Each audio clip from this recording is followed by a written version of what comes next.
ஓம் சாய்ராம். என் அன்பு செல்லமே, என்னுடைய அழகான உறவே, நான் உன்னை சில சமயம் குழந்தைன்னு சொல்லுவேன், சில சமயம் உறவுன்னு சொல்லுவேன். ஏன்னா என்னுடைய அழகான குழந்தை நீ, என்னுடைய அழகான உறவு நீ. நான் உனக்கு கடவுள் அப்படிங்கிறத விட அதுக்கெல்லாம் முன்னாடி உன்னுடைய அப்பா.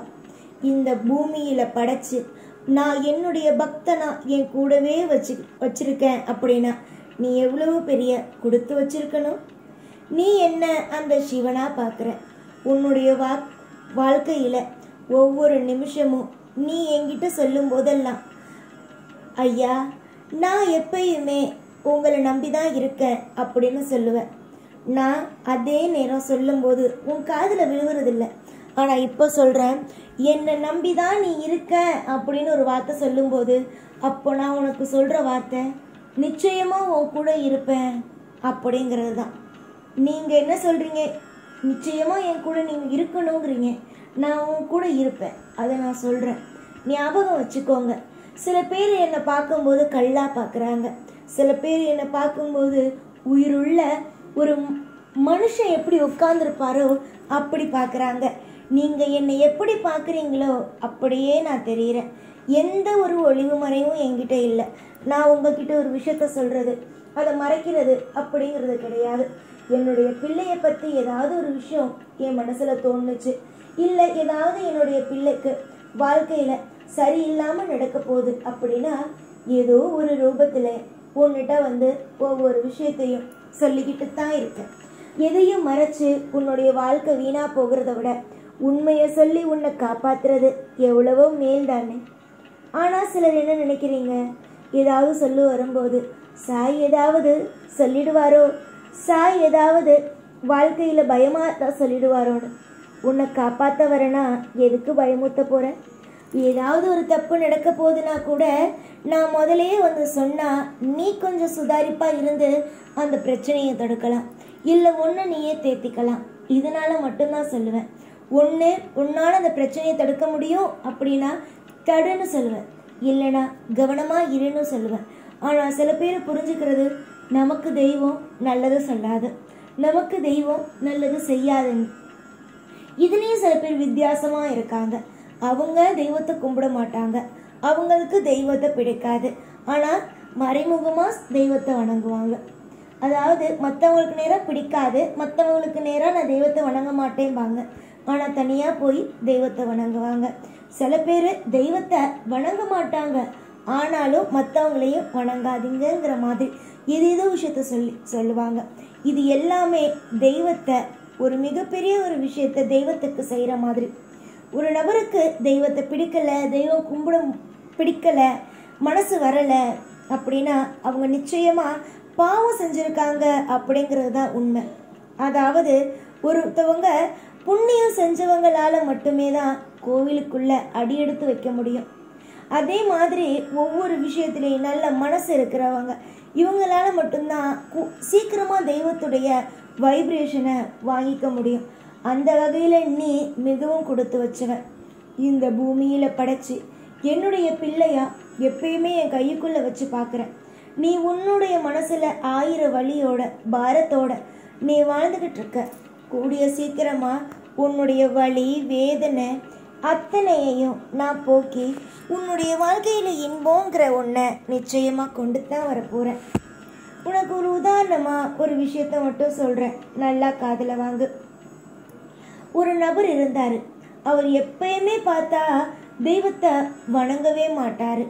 தெய்வத்தை வணங்காமல் மற்றவங்கள்ட்ட நான் தெய்வத்தை வணங்குறதே இல்லை, அதனால நான் என்ன வாழாமையாக போயிட்டேன், தெய்வத்தை நான் வணங்குறதே இல்லை, அதனால தெய்வம் வந்து என்ன என்னுடைய வாழ்க்கையில் எதுவும் கிடைக்காமையா போயிடுச்சு அப்படின்னு அவர் சொல்லிக்கிட்டே இருந்தார். ஆனால் இவருடைய பேச்சை சில பேர் கேட்டு இவரை மாதிரியே ஆனாங்க. சில பேர் கேட்டு இவரெல்லாம் சொல்கிறதெல்லாம் போய் அப்படின்னு சொன்னாங்க. ஆனால் அவர் என்ன பண்ணார் அப்படின்னா, இவங்க எல்லாருமே தெய்வத்தை கும்பிட்றாங்க அப்படிங்கிறத நல்லா தெரிஞ்சுக்கிட்டு இவங்களை எல்லாம் தெய்வத்தை விட்டு நகர்த்திட்டா நம்ம தெய்வத்தோட பக்கத்தில் போயிடலாம். அதாவது கூட்டமாக இருக்கீங்க, கூட்டமாக இருக்கிற இடத்துல ஒவ்வொருத்தட்டையும் ஒவ்வொன்றும் சரி கூட்டத்தை கழிச்சு விட்டுட்டா நீங்கள் மட்டும் தனியாக இருப்பீங்கல்ல, அப்போ சீக்கிரமாக நீங்கள் எதை போய் அடையணுமோ அடைஞ்சிடலாம்ல. அந்த மாதிரி ஒரு ஆள் ஒரு ஊரில் இருந்துக்கிட்டு எல்லாத்தையுமே தெய்வம் வந்து ஒன்றும் செய்யாது, தெய்வத்துக்கு எதுவுமே வந்துட்டு நீங்கள் சொன்னாலும் அதுக்கு புரிஞ்சிக்க தெரியாது, அதை செய்கிறது தான் செய்யும், தெய்வம்னு ஒன்றுமே இல்லை அப்படின்னு சொல்லிட்டு ஒவ்வொரு நபரையும் கோயிலுக்கு வர விடுறதையோ தெய்வத்தை வணங்குறதையோ எல்லா கூட்டமாக நின்று பிரார்த்தனை பண்ணுறதையோ தடுத்தார். சில பேர் மாறிட்டாங்க. ஓ, இவரே வந்துட்டு தெய்வத்தை கும்பிடாமே நல்லா இருக்காரு, அப்போ தெய்வத்தை கும்பிடாமே நம்ம நல்லா இருக்க முடியும் அப்படிங்கிற ஒரு யோசனைக்கு வந்து சில பேர் வந்துட்டு இவர் பேச்சை கேட்டு, சில பேர் பேச்சை கேட்டு மாறுறவங்க இருப்பாங்கல்ல, அந்த மாதிரி பேச்சை கேட்டு மாறினாங்க. இவர் என்ன பண்ணாரு, அப்புறம் தான் தெரிய ஆரம்பிச்சிச்சு எல்லாருக்கும். இவர் வந்து யாருக்கும் தெரியாமல் கோயிலுக்கு போய் வணங்குறது, வீட்டில் பூஜை அறையை யாருக்கும் தெரியாமல் வச்சுக்கிட்டு வணங்குறது.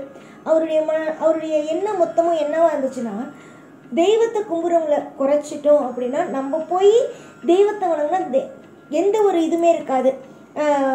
தெய்வம் வந்து நேரடியாக வந்து நமக்கு செஞ்சிடும். இவங்களுக்கு செய்யணும் இவங்களுக்கு செய்யக்கூடாது அப்படிங்கிறது இல்லாமல் தெய்வம் நமக்கே செஞ்சுட்டே இருக்கும், நம்ம தான் தெய்வத்தை வணங்குறோம் அப்படிங்கிறத செஞ்சுக்கிட்டே இருக்கும் அப்படின்னு நினச்சாரு.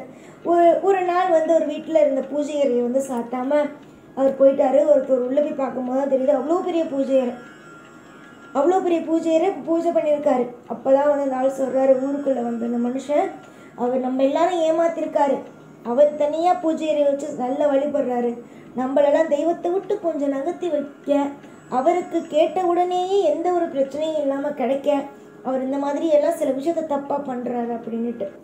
அப்போ தான் எல்லாருக்கும் புரிஞ்சிச்சு, யாருடைய பேச்சையும் கேட்கக்கூடாது, நமக்கு மனசுக்கு பிடிக்குதோ நம்ம மனசுக்கு இது சரின்னு தொழுவோ செய்யணும். அதாவது அது வந்து ஒரு வேலைக்கு போகிறதா இருக்கலாம், ஒரு தெய்வத்தை வணங்குறதா இருக்கலாம், ஒரு நபரோட பேசுகிறதா இருக்கலாம், எதுவாக இருந்தாலும் தனக்கு என்ன தோணுதோ அதை செஞ்சால் போதும். அவன் இப்படி செய்கிறான் ஆனால் அவன் நல்லா இல்லையா, இவன் இப்படி செய்கிறான் இவன் நல்லா இல்லையா அப்படின்னு யோசிக்காம உனக்கு என்ன தோணுதோ அதை செய். உன்னை நான் எவ்வளோ பக்கத்தில் வச்சு பார்க்குறேன் அப்படிங்கிறது எனக்கு தெரியும். அதிகமான பக்தர்கள் என்னை வழிபடுறாங்க. ஆனால் இந்த பதிவை கேட்டுட்டு இருக்க உன்னை ரொம்ப பக்கத்தில் என்னோட இதயத்தில் வச்சு நான் உன்னை பார்த்துட்ருக்கேன். கூடிய சீக்கிரமாக உனக்கு நான் காட்சி கொடுக்க போகிறேன். அது எப்போ என்ன ஏதுன்னு கூடிய சீக்கிரமாக அசரீரியாவோ வாக்கின் மூலமாகவோ உனக்கு நான் நிச்சயமாக சொல்கிறேன். எது பார்க்குற ஒவ்வொரு விஷயமும் உன்னுடைய வாழ்க்கையில எல்லாம் விளையாட்டுன்னு நினச்சேல, இனிமேல் நீயே மற்றவங்களுக்கு சொல்லுவ வாழ்க்கையை விளையாட்டாக நினச்சேன், திடீர்னு சாய் வந்து என் கண் முன்ன நின்னாருன்னு நீ நிச்சயமாக சொல்வ. கண்டிப்பாக உன் முன் நான் வருவேன். உன்னுடைய வாழ்க்கையில் இருக்கிற ஒரு ஆசை சீரடி வரணும்னு, அந்த ஆசை கூடிய சீக்கிரமாக நிறைவேறும். அது எப்படி என்னன்னு கூடிய சீக்கிரமாக உனக்கு புரியும். எல்லாம் நல்லதுக்கே நடக்கும், கவலை வேண்டாம், சந்தோஷமாக இரு. எப்பயும் உன் கூடவே இருப்பேன். இந்த சாய்நாத். ஓம் சாய்ராம்.